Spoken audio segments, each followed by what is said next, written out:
नमस्कार.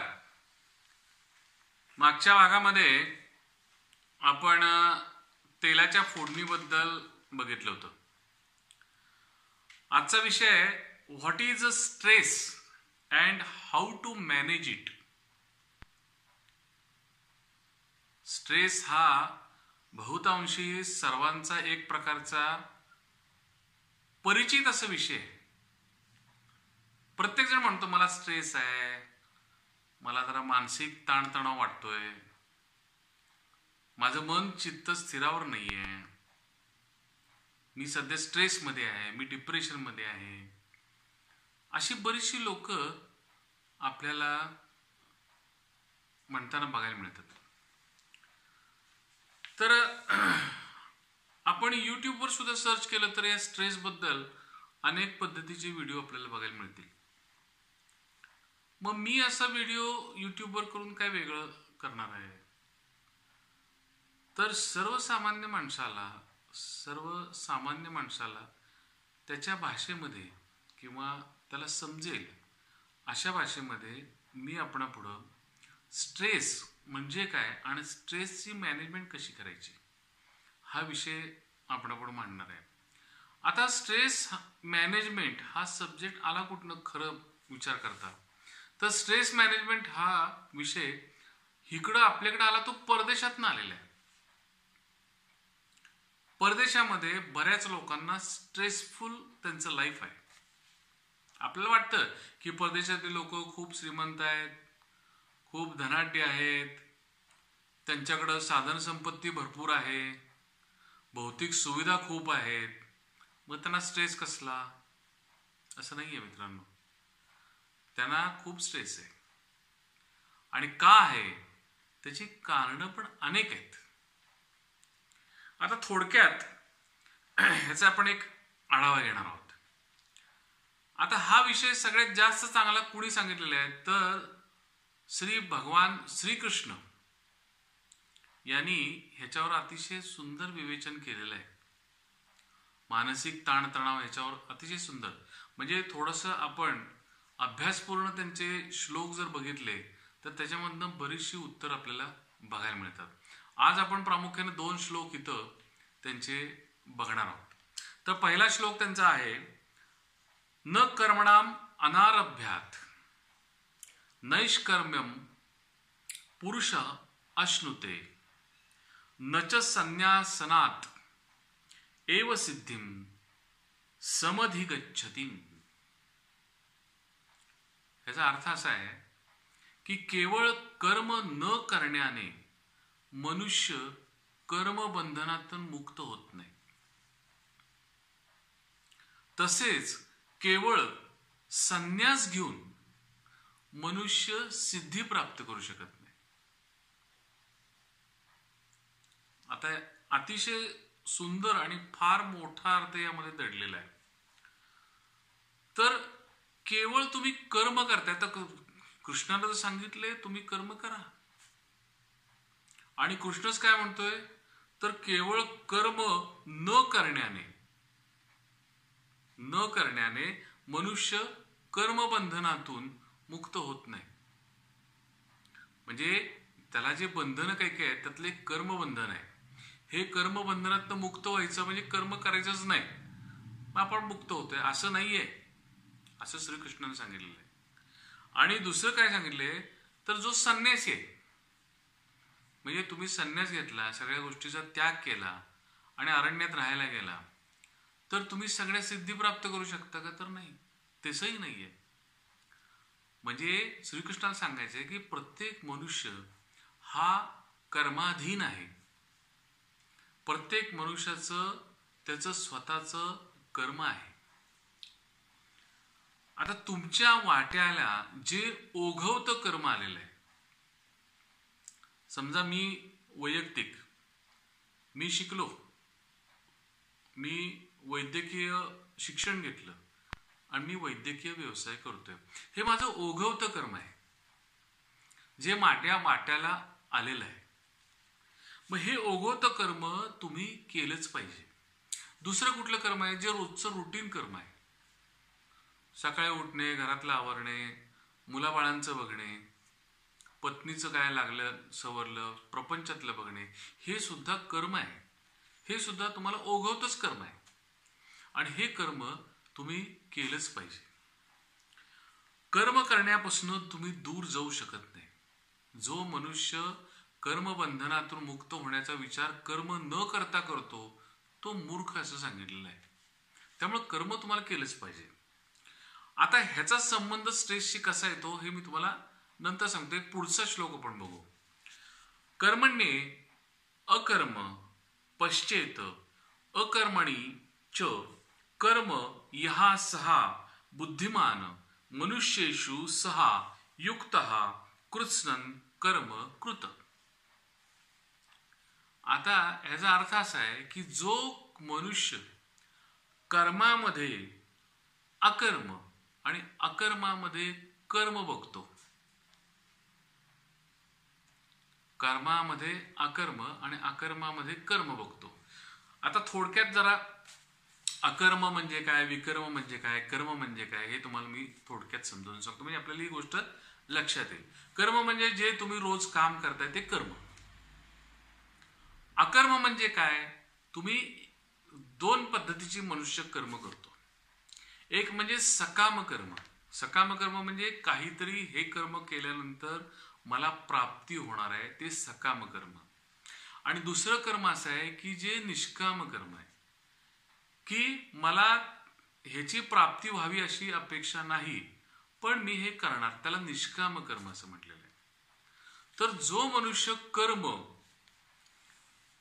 कर्मामध्ये अकर्म पाहतो. आता अकर्म म्हणजे काय, तर फळाची अपेक्षा न करता जे कर्म केलं जातं ते अकर्म. आणि अकर्मामध्ये कर्म करतो. बघा किती सुंदर त्याने वर्णन केलेलं आहे. अकर्मामध्ये फळाची अपेक्षा न करता जे कर्म करतोय ते कर्म तू करतो. आता ह्याचा संबंध स्ट्रेसशी कसा आहे, तर स्ट्रेस हा तुम्हाला जो येतो त्याचा संबंध ह्याच्याशी कसा आहे, तर आत्ताच्या ह्या पाश्चात्य बैठकीमध्ये, पाश्चात्य व्यावहारिक बैठक आपली सर्वांचीच झालेली आहे. इंग्रजांनी जे आपल्यावर राज्य केलं त्याच्यापासून जी पाश्चात्य बैठक आणि पाश्चात्य पगडा आपल्या सगळ्यांवरच आहे. तर आता सुद्धा मॅनेजमेंटमध्ये तुम्ही बघा, जे MBA झालेले लोक आहेत किंवा जी मॅनेजमेंट करतायत किंवा मॅनेजमेंटमध्ये ॲक्च्युली काम करतायत किंवा जी मॅनेजर्स आहेत, अशा लोकांचं तुम्ही पहिलं काय असतं, तुमचं टार्गेट, ते पहिलं डिफाईन टार्गेट करतात, गोल डिफाईन करतात की हे माझं गोल आहे, हे माझं टार्गेट आहे. आणि हितच गाडं सगळं फसते. तुम्हाला एक जर कर्म दिलेलं आहे त्या कर्माचं तुम्ही टार्गेट शोधू नका. म्हणजे काय करताय तुम्ही, तर तुम्ही सकाम कर्म करताय. म्हणजे त्या कर्मामधनं मला काहीतरी मिळणार आहे या अपेक्षेने तुम्ही कर्म करताय. म्हणजे तुम्ही गोल पहिले ठरवताय, टार्गेट ठरवताय आणि टार्गेट ठरवून त्या दिशेने कर्म करताय. आणि ज्या वेळेला अशा पद्धतीने तुमच्या हातनं कर्म होतं त्यावेळेला तुम्हाला मानसिक ताणतणावाला सामोरं जायला लागतंच. तुम्ही ज्या वेळेला निष्काम कर्म करायला लागाल, ठीक आहे तुमचं रुटीनचं कर्म आहे, पण ते सुद्धा तुम्ही निष्काम कर्म करत राहा. मला हे केल्यानंतर माझं हे एवढं होणार आहे, माझं हे अमुक अमुक होणार आहे, अशा गोष्टीचा विचारच करू नका. श्रीकृष्ण काय म्हणतो, ते काय द्यायचं ते मी देतो तुम्हाला. तुमचं जे फळ आहे ते माझ्या ताब्यात आहे, ते द्यायचं का नाही हा नंतरचा विषय. पण जे तुम्ही कर्म करताय ते निष्काम कर्म करा. त्या कर्मामध्ये तुम्ही अकर्म बघा, म्हणजे तुम्ही कुठल्याही फळाची अपेक्षा करू नका. तुम्ही म्हणाल असं जर केलं तर सगळेच लोक कशा पद्धतीनं राहतील, आपण जर का कुठला स्वार्थ ठेवला नाही तर जग कसं चालेल. म्हणजे सपोज आता मी दवाखान्यामध्ये पेशंट बघतोय आणि जर मी निष्काम कर्म करायला सुरुवात केली की माझी फी घ्यायचीच नाही, पण मी जरी असं ठरवलं तरी लोक मला विचारतात तुमची फी किती झाली.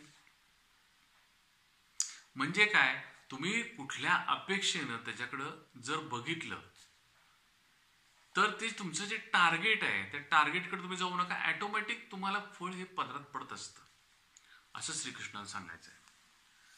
तर आता उदाहरणार्थ एखादी गृहिणी, आपण एक गृहिणीचं उदाहरण घेऊ.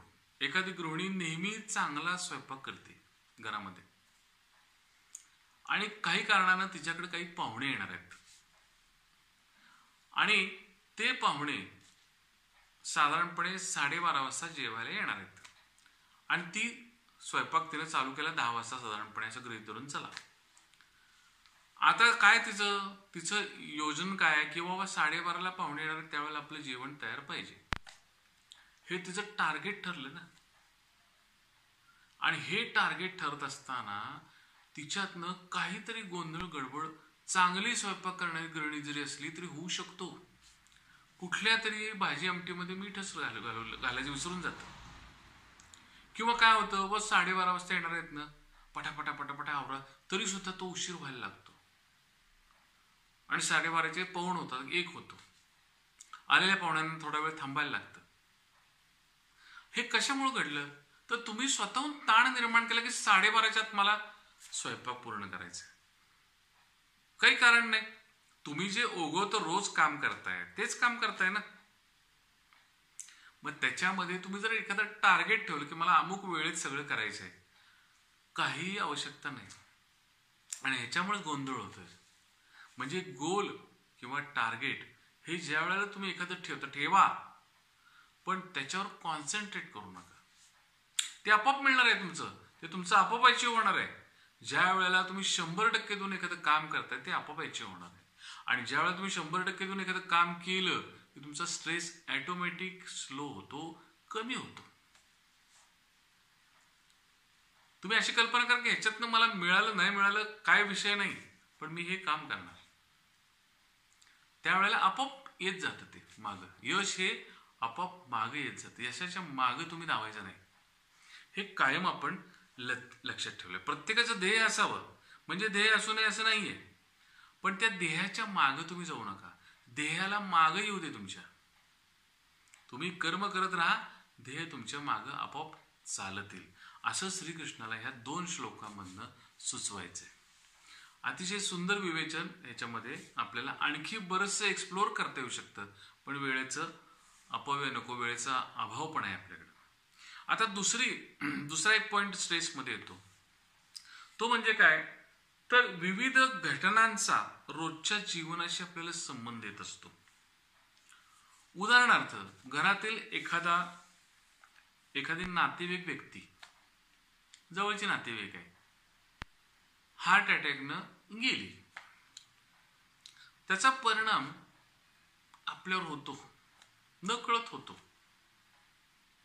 आणि तो परिणाम झाल्यानंतर मी काय करतो, लगेच डॉक्टरकडे जातो 2 दिवसानं, माझ्या छातीत काही होते का, माझं ब्लड प्रेशर तपासून घेतो आणि विनाकारण त्या घटनेचा संबंध आपल्याशी आपण जोडतो की अरे आपला पण चेक केलं पाहिजे, त्या माणसाचं वय 54 होतं, माझं पण वय आता साधारणपणे तेवढं झालेलं आहे, त्याच्याही पुढे गेलेलं आहे कदाचित, तर मला काय आहे का,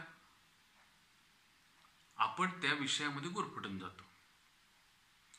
ज्या घटनेचा आपल्याशी वैयक्तिक काहीही संबंध नसतो, एक ठीक आहे नातेवाईक होती, ती घटना घडली, संपला विषय, पण असा प्लेन विचार होत नाही. आपण ती घटना आपल्याशी निगडीत आणायचा, आपल्या बरोबर तिला बांधायचा प्रयत्न करतो आणि हिथं तुमचा ताण वाढतो. आता काही उदाहरणं अशी पण आहेत, म्हणजे हे झालं बॅड थिंग की मनुष्य हृदयविकाराने गेला, पण असं पण आहे की शेजारी एक बाई गृहिणी आहे, तिच्या शेजारी एक गृहिणी आहे, त्या गृहिणीचा मुलगा 12वी मध्ये अतिशय उत्तम मार्क पडून चांगल्या कॉलेजमध्ये त्या इंजिनिअरिंगला गेला. घटना चांगली आहे, काय प्रॉब्लेम आहे का, काय नाही आहे. पण ज्या गृहिणीचा मुलगा गेलाय तिच्या शेजारी ही गृहिणी राहते, हिचा पण मुलगा 11वी मध्ये आहे, तो आता 12वी मध्ये जाणार आहे, तर हिला पण काय इच्छा निर्माण होतीये की माझा पण मुलगा अशा पद्धतीनं डिस्टिंक्शन मिळवून आणि चांगले मार्क मिळवून त्याला चांगल्या इंजिनिअरिंग कॉलेजमध्ये प्रवेश मिळावा, हा एक स्ट्रेस तिच्या डोक्यात निर्माण होतो. हा मानसिक ताण न कळत निर्माण होते. म्हणजे चांगल्या गोष्टीमधून सुद्धा ताण निर्माण झाला. कशामुळे झाला? तर बाह्य घटना आहे, तुमच्या घरातली घटना आहे का नाही, शेजाऱ्याची घटना आहे, पण त्या घटनेचा तुम्ही तुमच्याशी निगडीत करून तुमचा स्ट्रेस वाढवला. म्हणजे एखाद्या घटनेमध्ये आपण गुरफटलो जातो आणि त्या गुरफटल्या गेल्यानं आपणच त्याला काहीतरी वेगळा अर्थ देतो आणि तो आपल्याशी निगडीत करून घेतो आणि त्याचा आपल्याला स्ट्रेस होतो. हे झालं दुसरं एक चांगल्या घटनेबद्दलचं स्ट्रेस निर्माण होणारं उदाहरण तुम्हाला सांगितलं. आता तिसरा एक प्रकार येतो ह्याच्यामध्ये, काय तर काल, वर्तमान काल, भूतकाल आणि भविष्यकाल. हे 3 काळ सगळ्यांना माहित आहेत. ठीक आहे, मी आता मला सुट्टी आहे, 10-15 दिवस मस्तपैकी कुठेतरी बाहेर फिरून यायचं म्हणून मी निघालो. कुठे गेलो? अंदमानला गेलो. अंदमान निकोबार बेटा अतिशय सुंदर प्रेक्षणीय आहेत. सावरकरांचं तिथं स्मारक वगैरे सगळं आहे, मला ते बघायचं म्हणून मी गेलो. आणि मी अंदमानात गेल्यानंतर मला एक बॅक स्टोरी आठवली अंदमानची, की इथं सुनामी येऊन गेली होती. आणि ती स्टोरी आठवल्यानंतर माझ्या छातीत दडदडायला लागलं. मला अकारण टेन्शन आलं. म्हणजे भूतकाळात घडलेल्या घटनेचं मला टेन्शन आलं. म्हणजे मी कुठे आहे? आता अंदमानात आहे, मी एन्जॉय करतोय विथ फॅमिली, पण माझ्या मनामध्ये काय विचार आला? भूतकाळातल्या घटनेचा विचार आला, की अरे इथं कधीतरी सुनामी आली होती, असं काही झालं आपल्याला तर कसं होईल? असा एक प्रकारचा भाव तुमच्या मनामध्ये प्रगट होऊ शकतो.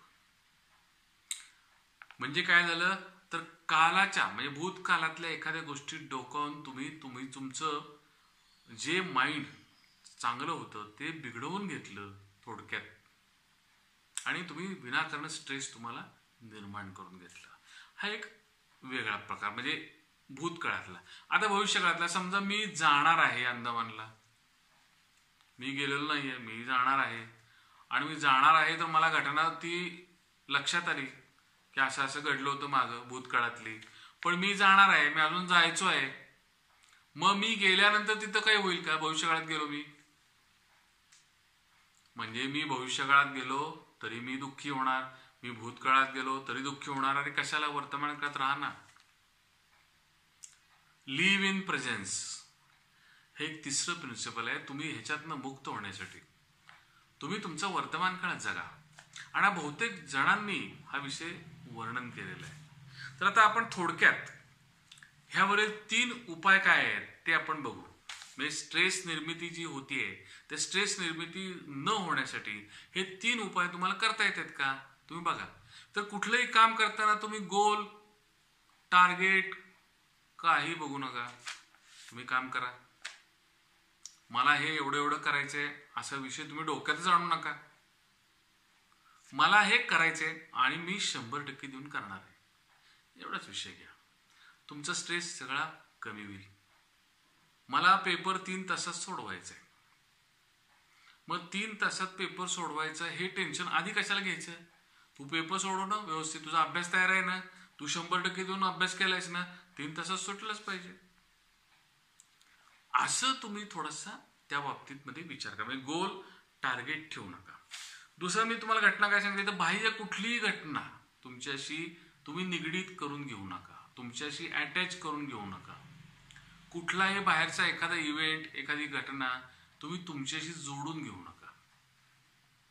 आणि तिसरं काय, तर तुम्ही वर्तमान काळात राहा, भूतकाळात जाऊ नका आणि भविष्यकाळात डोकवू नका. Live in presence, forget the past and don't think about future. एवढी 3 सूत्र जर तुम्ही बाळगली तर तुमचा स्ट्रेस नलिफाय होईल, बहुतांशी कमी होईल. थोडंसं हे अभ्यासानं साध्य आहे, लगेच होणार नाही, हळूहळू होईल, पण निश्चित होईल. जर का समजा हा आपल्याला व्हिडिओ आवडला असेल तर माझ्या या व्हिडिओला लाईक करा, शेअर करा आणि माझ्या शाकले कट्टा या चॅनलला सबस्क्राईब करा. धन्यवाद.